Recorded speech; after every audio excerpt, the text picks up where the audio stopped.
తాకట్లో ఉన్న మీ బంగారాన్ని విడిపించి ఆ రోజు ఆన్లైన్ రేటుకి కొంటాం. Sharma gold company. గౌరవ సభకు నమస్కారం.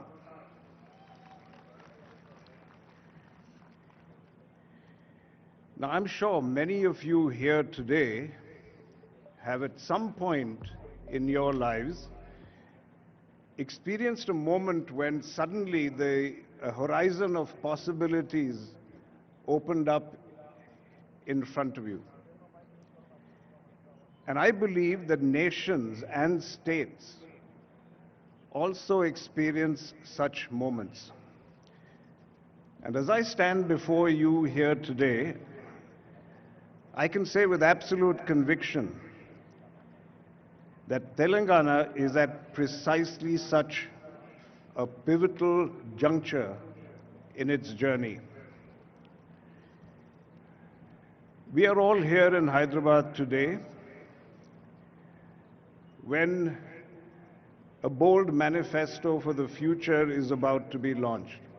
Now, I had the privilege of reviewing this vision a short while ago, and frankly, I was astonished. And I don't use that word lightly. The great artist and inventor Michelangelo is believed to have said that the greatest danger for most of us is not that our aim is too high and we miss it, but that it is too low and we reach it. Now, after seeing the blueprint of this vision document, it's clear to me that the danger of aiming low has been decisively buried. This has got to be one of the most ambitious and genuinely people-centric visions I have ever encountered, not just in India, but globally. Equally impressive is not just the scale of ambition, but the depth of its foundation. And I want to emphasize that this vision was co-created.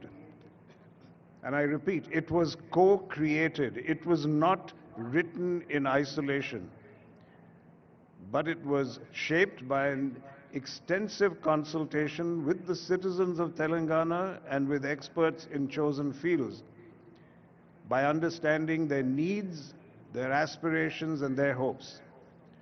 And frankly, this resonated very, very deeply with me, because at our own Mahindra group, I have often said that vision is not the monopoly of just a leader or of a few people. And history has shown us that dreams which become reality are dreams which are shared, which are co-created. Because when people participate in designing their own future, the odds of success rise dramatically. And going further, when policy is shaped along with purpose, the impact is multiplied. And so I was so pleased to see that this vision, which has youth at its core, women as economic leaders, and sustainability as a non-negotiable foundation, well, that's a powerful embodiment of that purpose and that belief.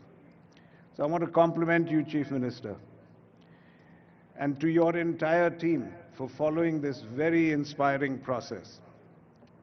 And at Mahindra, frankly, we are very proud to observe this journey, not just to observe it, but actually to be participants in it. One example alone, our women-led battery manufacturing facility in Zahirabad is not just a factory. It is our very own statement of belief in the future that is being built right here. And on a personal note, I'm honored to serve as the chairman of the Young India Skills University, as was mentioned earlier. Now, I have to confess, when the Chief Minister first asked me, I was very hesitant, as you will recall. And I'll be honest, at this stage in my life, I'm very, very protective of my personal time. And I had planned really to focus all my energies on Mahindra University, which is right here in Hyderabad, and on other educational initiatives that I had already committed myself to. So I was preparing myself to very politely decline this invitation to the Chief Minister. And to be honest, after spending 4 decades in business, I consider myself a reasonably tough negotiator. But I met my match. The Chief Minister listened, he smiled, and then he presented a case which made it impossible for my conscience to walk away. You clearly are someone who doesn't take no for an answer. The Chief Minister, to be honest, saw that the Young India Skills University was not just about Telangana, but about India's future. That clarity of purpose turned the request into an offer that, frankly, I could not refuse. And since accepting this role, my conviction in this role has only deepened. And let me explain why. We are living through a digital tsunami. Artificial intelligence dominates global conversations, and it's often accompanied by fear of what AI and the future will bring. But I want to take a contrarian view. I believe that the more digital the world becomes, the more valuable the human touch will be. As AI inevitably absorbs the repetitive and the routine, value shifts to what machines cannot replace: the skill of the hand, the intuition of the craftsperson, the empathy of the caregiver, and the problem-solving grit of the technician. And just look around at many developed countries today and developed economies.